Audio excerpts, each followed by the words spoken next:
You've heard of Stephen Covey's 7 Habits of Highly Effective People, right? I mean, it's sold over 40 million copies, so it's kind of hard to miss. But what if I told you that the secret engine driving its incredible success is a psychological principle Covey never even mentioned by name? Today, we're pulling back the curtain on the hidden psychology behind one of the most influential books ever written. So let's just start with this one big idea. What if belief wasn't just some fuzzy feeling? What if it was a powerful, practical tool, something you could actually use to shape reality, not just your own, but the reality of everyone around you? Keep that question in mind. To really unpack that, we have to talk about something called the self-fulfilling prophecy. You've probably heard of it. It's this wild idea that our expectations can actually, literally, create the outcomes we expect. It's a force that's always in motion around us, whether we see it or not. And at the very heart of this is something called the Pygmalion Effect. It's super simple but profound. High expectations from others tend to lead to high performance. And, well, low expectations tend to lead to low performance. When we believe someone has what it takes, we treat them differently. And that belief, that treatment, it empowers them to become the amazing person we saw all along. Okay, so what in the world does this have to do with the 7 habits? Well, this is where things get really fascinating. We're about to connect the dots and uncover a link that Stephen Covey himself never laid out in black and white, but it's absolutely fundamental to his entire philosophy. And here it is. This is the whole idea we're exploring today. Covey never uses the term Pygmalion Effect, but once you see it, you can't unsee it. The principles of this effect are woven into the very fabric of his work. It's the unspoken engine that makes the 7 habits work. I mean, just look at them side by side.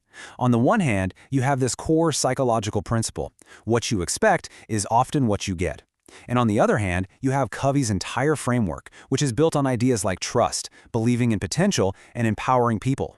They're not just similar, they're two sides of the very same coin.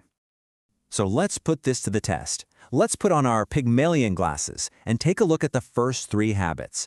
These are the ones Covey called the private victory. The habits that are all about mastering yourself. First up, the big one. Habit 1. Be proactive. This is the cornerstone, right? It's all about taking ownership of your life, making choices based on your values instead of just reacting to what happens to you. Now here's the link. Covey tells you to act based on your own values, but the environment around you plays a huge part in that. Think about it. When a boss, a teacher, or a parent truly expects the best from you, it gives you a kind of courage, doesn't it? It gives you the confidence to be proactive, to step up, and take charge. Okay, next is habit 2, begin with the end in mind.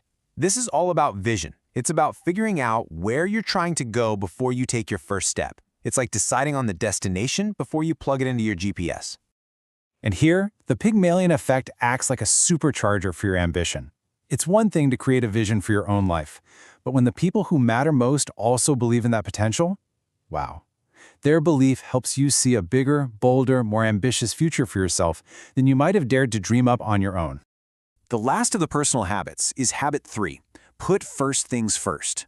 This is the get it done habit. It's all about discipline and actually organizing your time and your life around what truly matters most. And let's be real, discipline is hard work. It takes energy. But the emotional lift you get from feeling trusted, from knowing someone has high expectations for you, that's pure motivational fuel. That trust and expectation make you want to commit to your priorities. Okay, we've covered the habits for you. Now let's shift gears to the habits for us, the teamwork and collaboration habits. And honestly, this is where the Pygmalion Effect isn't just hiding in the background, it's front and center. It all kicks off with habit 4, think win-win. And this is so much more than just a negotiation trick. It's a whole philosophy for how we interact with each other, always looking for a solution that benefits everyone. To truly think win-win, you can't fake it. You have to genuinely believe that the other person is valuable and capable. And what is that belief? It's a direct, powerful message of high expectations. It's the Pygmalion Effect in action. You're basically saying, I believe in you. I know we can both succeed here. That leads us right into habit 5, which might be the most famous of them all. Seek first to understand, then to be understood. The habit of empathetic communication. Think about this. When you genuinely, truly listen to someone without waiting for your turn to talk, you're sending an incredibly powerful message. You're saying you matter. What you think is important.